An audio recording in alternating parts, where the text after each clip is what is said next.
ఈ మధ్యకాలంలో ప్రతి ఒక్కడికి ఒకటి బాగా అలవాటైందండి. అదేంటంటే సింపతి కొట్టేయడమాట, సింపతి డ్రామా అనమాట. ఎవరో ఫోన్ చేయకపోయినా సరే నాకు పలానా వ్యక్తులు ఫోన్ చేసి నన్ను బెదిరించేస్తున్నారో, నన్ను భయపెట్టేస్తున్నారో, నన్ను చంపేస్తామని చెప్పేసి బెదిరేస్తున్నారని చెప్పేసి ఒక సింపతి డ్రామా స్టార్ట్ చేశారనమాట. ముందు ఒక మేధావి స్టార్ట్ చేశాడు. ఇంకా ఆ మేధావి పేరు ప్రస్తావించినా సరే గుక్కెట్టి ఏడ్చేస్తాడు. మామూలుగా అయ్యాట అవో నన్ను అలాగన్నారని చెప్పేసి ఏడుస్తాడు. ఆ మేధావి సంగతి పక్కన పెట్టండి. రీసెంట్గా మా రాజమండ్రి మేధావి కూడా సేమ్. ఇప్పుడు ఇంకొకడు ఉన్నాడు అరకోటి మేధావి. ఈ అరకోటి మేధావి కూడా సేమ్ స్ట్రాటజీ అండి. నన్ను తెలుగుదేశం కార్యకర్తలు భయపెట్టాలనుకుంటున్నారా? దమ్ముంటే నాకు ఫోన్ చేయండి. ఏది ఎవడికి ఫోన్ చేయకుండానే. ఆ అరకోటి మేధావి ఎవడో కాదు, జడా శ్రావణ్ కుమార్. ఇవన్నీ కూడా సింపతి కోసం, సానుభూతి కోసం కొట్టే డైలాగులు. మీకు నిజంగా ఎవడైనా ఫోన్ చేసి బెదిరిస్తే పబ్లిక్గా ఇదిగో నాకు పలానా వ్యక్తి ఫోన్ చేసి బెదిరించాడని చెప్పేసి ఆధారాలతో చూపించండి. ఎందుకు ఈ అబ్బాబాయ మాటలు? ఇప్పుడు నేను కూడా మాట్లాడతా. నాకు జడా శ్రావణ్ కుమార్ ఫోన్ చేసి నాకు బెదిరిస్తున్నాను నన్ను. నేను ఇంతకుముందు ఒక 2-3 వీడియోలు చేశాను జడా శ్రావణ్ కుమార్ మీద. ఆ వీడియోలో ఎక్కువగా అరకోటు అని చెప్పేసి సంబోధించాను. అరకోటు అన్నానని చెప్పేసి నాకు జడా శ్రావణ్ కుమార్ ఫోన్ చేసి నన్ను బెదిరించాడని చెప్పేసి నేను చెప్తాను. బాగుంటుందా? నువ్వు నాకు ఫోన్ చేసింది లేదు, సచ్చింది లేదు. అలాగే జడా శ్రావణ్ కుమార్కి సంబంధించిన కొంతమంది వ్యక్తులు, అనుచరులు నాకు ఫోన్ చేసి బెదిరిస్తున్నారని చెప్పేసి నేను మాట్లాడతాను. ఇలా ఫోన్ చేసి బెదిరేస్తున్నారని చెప్పేసి మాట్లాడేస్తాను. అయిపోద్దా? ఈ సింపతి డ్రామాలు ఆపేయండి. ప్రతి ఒక్కడికి ఇది ఒక ఫ్యాషన్ అయిపోయింది. ఇప్పుడు వీడి బాధ ఏంటంటే ఎవడో ఫోన్ చేయడు. ఎందుకని? ఎవడు ఫోన్ చేస్తాడు? ఎవడికి అవసరం ఫోన్ చేస్తానికి? అసలు నీకు అంత సినిమా ఉందా? నువ్వేనా నువ్వు పెద్ద లీడర్గా నువ్వు అనుకుంటున్నావు, కానీ నీకు అంత సినిమా లేదు. కాస్త తగ్గితే బాగుంటుంది. ఎవడు ఫోన్ చేస్తాడు? ఎవడెవడికి ఫోన్ చేస్తాడు? ఎవరైనా ఫోన్ చేస్తాడు? అలాగా చూపించు. మాకెవడో చేయడే, మేము మాట్లాడట్లేదా? ఏమన్నా మేము 2019 నుంచి 24 వరకు మేము మాట్లాడాము. ఒక్క బోరుగడ్డ అనిల్ గడ్డ మినహాయించి ఎవడో ఫోన్ చేయలేదు మాకు. ఆడొకడే ఫోన్ చేసి మేము ఇచ్చేస్తాం దాని దూండాకారం ఎగిరిపోడు. ఎవడికంత గొల? ఎవడికంత తీరిక? నువ్వేమన్నా పెద్ద స్టేట్ లెవెల్లో ఫిగర్వా? నువ్వేనా పెద్ద స్టేట్ లెవెల్లో నాయకుడువా? నీకు ఫోన్ చేసి బెదిరించేస్తానికి నువ్వు అంత పెద్ద సబ్జెక్ట్ మాట్లాడేసి సత్యహరిశ్చంద్రుడు అన్ని నిజాలు మాట్లాడేస్తానికి నీకెవడు ఫోన్ చేస్తాడు? పకోడి ఇక నాకు అర్థం కావట్లా. నీకే లిక్కుమని చెప్పేసి 470 ఏట్లు వచ్చినాయి. నువ్వు పెద్ద వీరుల్లాగా పెద్ద సూర్యుల్లాగా వచ్చి ప్రతి ఒక్కరికి సింపతి డ్రామాలు ఎక్కువైపోయి నాకు ఫోన్ చేస్తారేమో. నీకు ఎవడో ఫోన్ చేయడు. ఆ ప్రొఫెసర్ నాగేశ్వర్కి ఎవడో ఫోన్ చేయలే. అదో సింపతి డ్రామా, అదొక విచిత్రమైన క్యాండిడేట్. అది ఎవరు ఏం అనకపోయినా సరే నారా లోకేష్ గారికి మెసేజ్ పెట్టేస్తారు. మీ తెలుగుదేశం కార్యకర్తలను ట్రోల్ చేస్తున్నారా సార్? రాజకీయాలు అన్న తర్వాత, రాజకీయ విశ్లేషణ అన్న తర్వాత మనం మాట్లాడిన ప్రతి మాటకే అటుపక్క నుంచి కూడా కౌంటర్ అనేది ఒకటి ఉంటుంది. మనం జీర్ణించుకోలేకపోతే వీడియోలు చేయడం మానేయాలి. అది మానరు మళ్ళీ. వీళ్ళు ఏదో పెద్ద డిక్టేటర్ లాగా వాళ్ళు మాట్లాడేదే సత్యం. ఇంకెవడో కూడా వాళ్ళకి కౌంటర్ అవ్వకూడదు, వాళ్ళ గురించి వీడియోలు చేయకూడదు. వీడియోలు చేస్తే ఇదిగో నన్ను తెలుగుదేశం కార్యకర్తలు ఇలా అంటారు. మరి నువ్వు నిజం మాట్లాడితే ఓకే, నిజం మాట్లాడకుండా పచ్చి అబద్ధాలు మాట్లాడితే దాన్ని కౌంటర్ ఇస్తారు. తీసుకోగలగాలి. అలా తీసుకోరు. మళ్ళీ నన్ను ట్రోల్ చేస్తున్నారా? ఎవడంత పని పాట లేకుండా ఖాళీగా ఉన్నారు. పైగా నారా లోకేష్ మైండ్ ఇట్టండి, బొక్కేం కాదా? నేను కూడా అనేస్తాను. ఇప్పుడు నేను జడా శ్రావణ్ కుమార్ ఊరి దగ్గర పెట్టుకో. ఇంకొకసారి నువ్వు కానీ నీ కార్యకర్తలు కానీ నాకు ఫోన్ చేస్తే బాగోదు అని నేను అన్నాను అనుకో, ఎంత సిరాకు ఉంటుంది? బాగుంటుంది అలాగా? అంత ఖాళీగా, అంత బేవర్స్గా, అంత బేకారుగా ఎవడో లేడు. అంత ఫోన్ చేసే తీరిక ఎవరికీ లేదు. ఈ సింపతి డ్రామాలు ఇకనైనా కట్టి పెట్టితే బాగుంటుంది. నువ్వు జగన్మోహన్ రెడ్డి ఏదో నీకు నిత్యం కిరీటం పెట్టేస్తాడని చెప్పేసి నువ్వు అనుకుంటున్నావేమో. పాతాళానికి నువ్వు దొక్కేస్తాడు. నువ్వు చాలా విర్రవీగిపోతున్నావు. నువ్వు డబ్బుల కోసం విర్రవీగిపోతున్నావు అని చెప్పేసి మాకు ఒక క్లారిటీ ఉంది. కేవలం డబ్బు కోసం. గతంలో తెలుగుదేశం పార్టీని 5 సీట్లు 25 కోట్లు డబ్బులు అడిగాడు. అవి ఇవ్వనన్నారని చెప్పేసి బయటికి వెళ్ళిపోయాడు. బయటికి కాదులు వ్యతిరేకంగా మాట్లాడుతున్నాడు. రేపు పొద్దున్న నీకు జగన్మోహన్ రెడ్డి 25 కోట్లు కాదు కదా, 10 పైసలు కూడా కూడా ఏదో ఎక్స్పెక్ట్ చేస్తున్నావు. భయంకరంగా నాకు టికెట్ ఇచ్చేసి, నాకు ఇన్ని సీట్లు కేటాయించేసి, నాకు ఒక 50 కోట్లు 100 కోట్లు ఇచ్చేస్తే శుభ్రంగా మా లైఫ్ సెటిల్ అయిపోద్దని చెప్పేసి నువ్వు అనుకుంటున్నావేమో. సిల్లిగా ఇప్పుడు సొంత సిల్లికే ఇవ్వలేదు, అవతల పొమ్మన్నాడు. నువ్వు లెక్క. సార్ అనవసరంగా ఈ సింపతి డ్రామాలు వద్దండి. ఇవన్నీ సింపతి డ్రామాలు అంటారు. బాగుంటుందా? ఇప్పుడు నేను అదే పెడతా, ఇప్పుడు టైటిల్లో తమిళలో అదే పెడతా. జడాసరావుకి ఫోన్ చేసి బెదిరిస్తున్నాడని పెడతా. నీ అనుచరులో లేదంటే నీ ఆఫీస్ నుంచో నాకు ఫోన్ చేసి నన్ను బెదిరిస్తున్నారని చెప్పేసి అంటే అయిపోద్ది. బాగుంటుందా? సరే, ఎవడికి అంత ఓపిక, అంత ఇది పని కట్టుకొని ఫోన్లు చేసి అంత ఖాళీగా బేకారిగా బేవరసగా ఎవడో లేడు, ఎవడో ఫోన్లు చేయడు. ప్రతి ఒక్కడికి ఇది అలవాటు అయిపోయిందండి. మనం ఆ రాజమండ్రి మీద అన్నాడు, మేము నోట్బుక్లో రాసుకుంటున్నాం, మనిషి ఎక్కడన్నా ఎట్టుకోండి. ఒకవేళ రాసుకుంటే ఒకవేళ నీకు నిజంగా ఎవరైనా ఫోన్లు చేస్తే ఆ నెంబర్లు పబ్లిక్గా చూపించు, వెళ్ళి కేసెట్టు, ఇదిగో పలానా నెంబర్ పలానా వ్యక్తి అని చెప్పేసి ఏం బెదిరించేస్తున్నారంటే ఇక్కడికి వచ్చి ఎవడో ఫోన్ చేయకపోయినా సరే. ఎందుకంటే జడా శ్రవణ్ కుమార్కి ఎవడో ఫోన్ చేయలే, ఫోన్ చేయడు కూడా. నేను కూడా టైం వేస్ట్ అవ్వారు అసలు. దేకను కూడా దేకం. మనం ఎప్పుడో ఒక సందర్భంలో మనోడు కొద్ది నోటుదోలు ఎక్కువ. ఇక ఇప్పుడు మాట్లాడాడు కదా, అలాంటి మాటలు మాట్లాడుతూ ఉంటాడు. ఈ నోటుదోల మాటలు మాట్లాడినప్పుడు మాత్రమే కౌంటర్ వీడియోలు చేస్తాం. ఉత్తప్పుడు ఎన్ని మాటలు మాట్లాడినా అసలు లెక్క కూడా చేయవు నిన్ను. అసలు నువ్వు ఒకటి రాష్ట్ర రాజకీయాల్లో ఉన్నావు అని చెప్పేసి మేము అసలు దేకను కూడా దేకం నిన్ను. నీకు అంత సినిమా లేదు, నీకు నువ్వుగా ఎక్కువగా ఊహించుకోవద్దు. ఒక పార్టీకి అధ్యక్షుడు నువ్వు, బొచ్చు నీకే 500 ఓట్లు పల్లా, లింగు మరి 470 ఓట్లు పడ్డాయి. నిన్ను కూడా స్టేట్ లెవెల్ నాయకుడు అని చెప్పేసి ఊహించేసుకుంటావా? మనం పట్టుమని ఎక్కడికైనా వెళ్తే 10 మంది నీకు కూడా ఉండరు. పట్టుమని 10 పైసలు ఎవరికి తీసివ్వలేవు నువ్వు. నువ్వు కూడా మాట్లాడితే ఎట్టాకండి?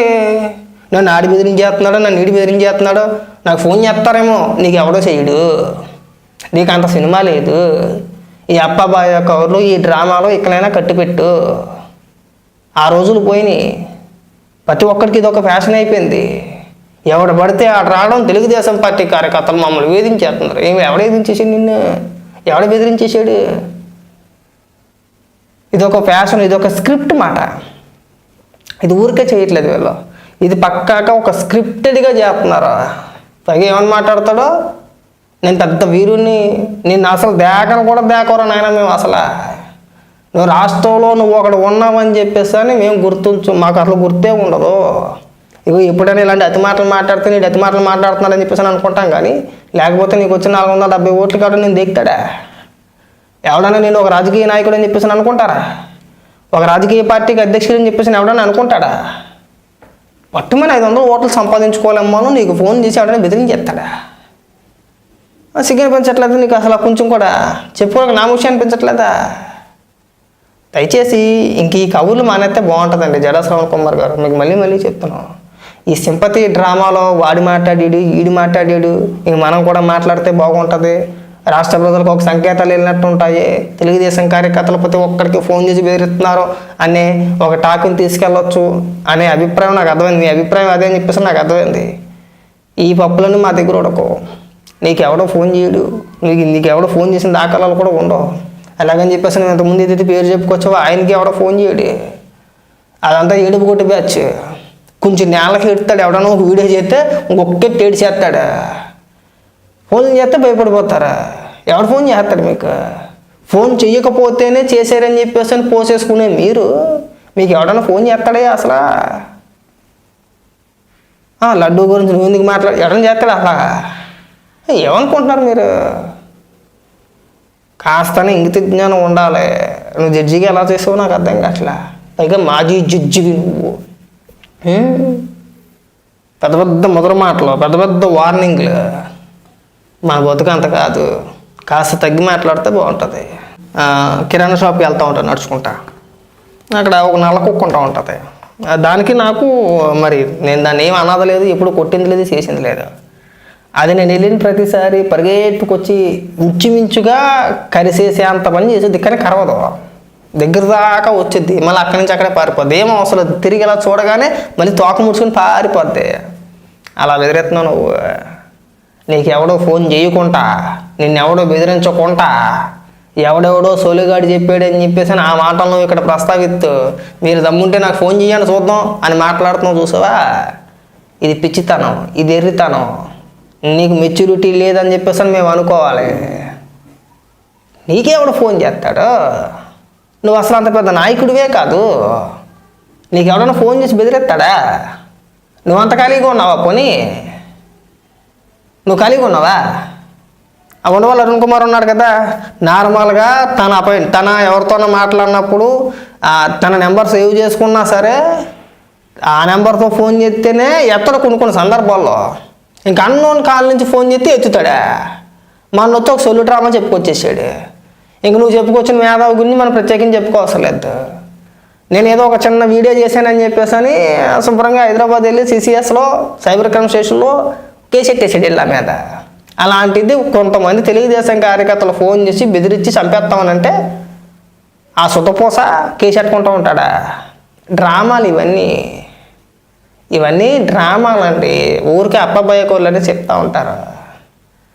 నేను ఏదో చిన్న వీడియో చేసినందుకే కేసు ఎట్టిన వ్యక్తి తెలుగుదేశం కార్యకర్తలు ఫోన్ చేసి చంపేస్తాం, పొడి చేస్తాం, ఎరగ తీసేస్తాం అని మాట్లాడితే నారా లోకేష్ గారికి ఫోన్ చేసి బతిమాలుకుంటాడా. నారా లోకేష్ గారు కంప్లైంట్ ఇస్తాడా. ఈ హైదరాబాద్లో కేసు ఎట్టలేడా. పక్కా తెలంగాణవాది కదా. మీరు ఆయన మాట్లాడిన మాటలు ఇక్కడ తీసుకొచ్చి మీరు ఇక్కడ రాజకీయ డ్రామాలా. సరే ఎందుకండి ఇవన్నీ కూడా అనవసరంగా మీరు ఈ సింపతి డ్రామాలు పక్కన పెడితే బాగుంటుంది. మేమేమి మిమ్మల్ని ట్రోల్ చేయట్లేదు, మిమ్మల్ని ట్రోల్ చేయాల్సిన అవసరం మాకు లేదు, మీకు ఫోన్లు చేయాల్సిన అవసరం మాకు లేదు. తెల్లారులు అయితే మా పనులు మాకు సరిపోతున్నాయి. అంత ఖాళీగా, అంత బేకారుగా, అంత బేవర్స్గా ఎవడో లేడు. ఎవడు ఫోన్ చేస్తాడు మీకు? ఎవడండి ఫోన్ చేసినాడు మీకు? ఫోన్ చేసినోడు ఒక్క నెంబర్ బయట పెట్టలేరు, ఒక్కడి పేరు బయట పెట్టలేడు, ఒక్కడి ఫోటో బయట పెట్టలేరు. ఇవాళ ఫోన్ చేసినోడు ఫోటోను పేరు కనుక్కోవడం పెద్ద కష్టం కాదు. ఆ ఫోన్ నెంబర్ ఏదైతే ఉందో అది వాట్సాప్లో చెక్ చేస్తే వాడి ఫోటో, వాడి పేరు అన్నీ వస్తాయి. రావా? మరి ఇక్కడికి వచ్చి ఏం చెప్పాలనుకుంటున్నారు అసలు? మీరు ఏం చేయాలనుకుంటున్నారు? అంటే ఇదొక ఫ్యాషన్ అయిపోయిందంటే ఇన్ని వాళ్ళు గొర్రెల్లే వింటారులే, ఇన్ని మాటలన్నా వింటారులే అంతేనా? ఇక ఇప్పుడు నాకు ఎవరో ఫోన్ చేశారు ఇంటికాడ నుంచి, దేనికో సంబంధించి ఫోన్ చేశారు.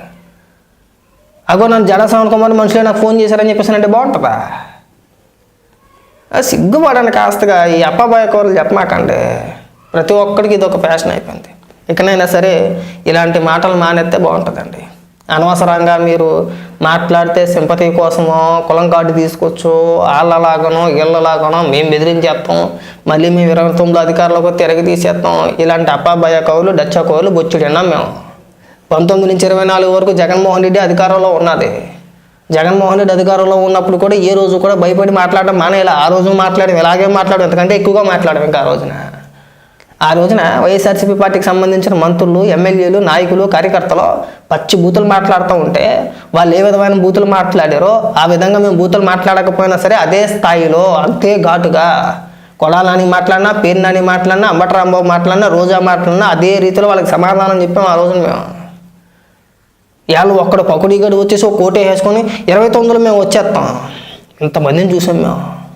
రాజకీయాలు రాజకీయాల్లో ఎవడ అధికారంలో ఉన్నా ఎవడ అధికారంలో లేకపోయినా ఒకరినొకరిని పీకేది ఏమీ లేదు. మహా అయితే 2-3 కేసులు పెట్టుకుని లోపలేస్తావు. ఎప్పుడో 29 దాకా వెళ్ళిపోయావు నువ్వు. ఇవాళ అధికారంలో ఉన్నవాడు అనుకుంటే మరి అప్పుడేం చేస్తావు? ఇవాళ అధికారంలో ఉన్నవాడు మీలాగే ఆలోచిస్తే ఏం చేస్తారు మీరు అంతా కూడా?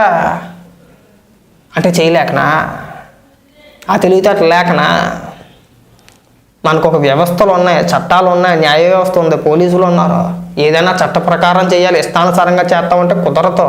రేపు పొద్దున్న మీరు అధికారంలోకి వచ్చినా సరే మేము ఏదైనా తప్పు మాట్లాడితే, మీ పైన ఏదైనా అసత్య ఆరోపణలు చేస్తే, ఆధారాలు లేకుండా మీ పైన ఏదైనా ఆరోపణలు చేస్తే అప్పుడు మీరు మా పైన చర్యలు తీసుకోగలుగుతారేమో. కానీ మీరు మాట్లాడిన మాటలకి, మీరు ఏదైతే విమర్శలు చేశారో ఆ విమర్శలకి కౌంటర్గా ప్రతి విమర్శ మేము చేసినప్పుడు మీరు చేసేది ఉండదు, బొచ్చు పీకేది ఉండదు.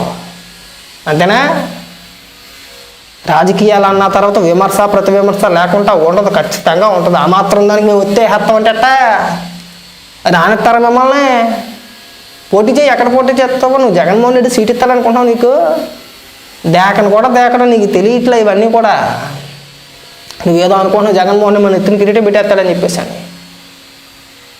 జగన్మోహన్ రెడ్డి జైల్లో ఉన్నప్పుడు, జైలుకి వెళ్ళినప్పుడు కానించి 2019లో అధికారంలోకి వచ్చేంత వరకు కూడా షర్మిల జగన్మోహన్ రెడ్డికి నీడ కింద ఉంది. తల్లి కావచ్చు, సొంత చెల్లి కావచ్చు, నీడ కింద ఉంది. ఉందా లేదా? అలాంటి వ్యక్తిని బయటికి పంపించేశారు. బయటికి పంపించేసిన తర్వాత సోషల్ మీడియా పచ్చి బూతులు తిట్టుతున్నారు. నువ్వు లెక్క సార్ స్థాయి మర్చిపోవద్దు. నువ్వు జడ్జి అయితే అయ్యి ఉండొచ్చు, మాజీ జడ్జి. నీకేమైనా తెలివితేటలు ఉన్నా, నీకేమైనా మేధావుతనం ఉన్నా, నీకేమైనా పెద్ద తోపు తురుముకాని అనుకున్నా నీ దగ్గర పెట్టుకో. కానీ నువ్వు ఇక్కడికి వచ్చి ఏదో చిన్నపిల్లలాగా సినిమా డైలాగులు కొట్టేసి జగన్మోహన్ రెడ్డి నాకంటే జగన్మోహన్ రెడ్డే మంచోడు అంత లేదండి మనకే. నీకు అంత సినిమా లేదు. పట్టుమని లెక్కెత్తే 500 ఓట్లు తెచ్చుకోలేము మనం. 500 నువ్వు 500 ఓట్లు తెచ్చుకొని అప్పుడు మాట్లాడు.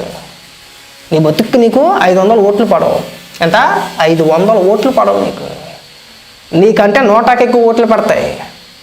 అలాంటి ప్రతి పకోడీ గాను ఇక్కడికి వచ్చి రాజకీయ విమర్శలు చేసుకుంటూ ప్రతి ఒక్కడు ఏలెట్టేసి నారా లోకేష్ గారిని పేరెట్టేసి ఇష్టానుసారంగా బెదిరించేస్తుంటే మేము అలా చూస్తూ ఉంటున్నాం. బాబు ఏటీడి వీడి స్థాయి ఏంటి అంటే మీరు మాట్లాడుతున్నారు కదా, మాట్లాడుతూ స్థాయిల గురించి, రాజకీయాల్లో స్థాయిల గురించి మాట్లాడుకుంటా పోతే ఇక్కడ ఎవరిని విమర్శించలేడండి. విమర్శించగలుగుతాడా? నువ్వు చంద్రబాబు నాయుడు గారిని విమర్శిస్తున్నావు కదా, నీ స్థాయి ఏంటి అని అడుగుతాం మేము. అడగమా? అరే లాజిక్ లేకుండా మీరు ఇలాగా ఈ పనికి మాల మాటలో ఇవి అప్పబాయ కూరలు చెప్పమాకండి. సెలసిరాగా సెలసెండాలంగా ఉంటుంది. మీకు ఎన్నిసార్లు చెప్పినా మళ్ళీ మొదటిగా వస్తున్నారా మీరు? ఇది ప్రతి సందర్భంలోనూ చెప్పాలా? సరే ఈ డైలాగులు వర్కౌట్ అవ్వు.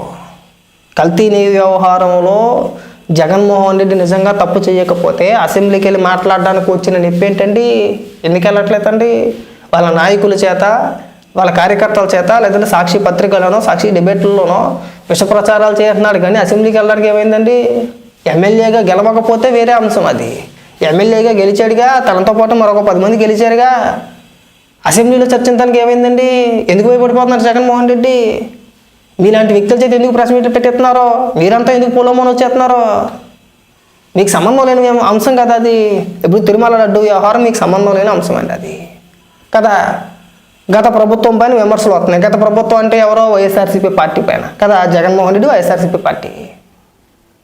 సమాధానం ఏదంటే వాళ్ళు చెప్తారండి. ప్రతిదానికి పెద్ద మొత్తాయిదోలా నువ్వు వచ్చి కూర్చొని నేను ఆయన్ని హెత్తాను, ఇన్ని హెత్తాను, నా సంగత్యాలతో నేను జగన్మోహన్ రెడ్డి కంటే జగన్మోహన్ రెడ్డి నాకంటే జగన్మోహన్ రెడ్డి మంచోడని చెప్పి నిరూపించేస్తాను. ఏం చేస్తావు? నీకైనా అంత పెద్ద పొజిషన్ అనుకుంటున్నావా? పట్టుమాల లెక్కెత్తాను. ప్రతిసారి నువ్వు ఓట్ల గురించి ప్రస్తావిస్తే బాగోదు, ఏడుస్తావు అని చెప్పేసి మాట్లాడట్లా. నువ్వు ఇంకా ఈ అతి డైలాగులు తగ్గించుకుంటే బాగుంటుంది.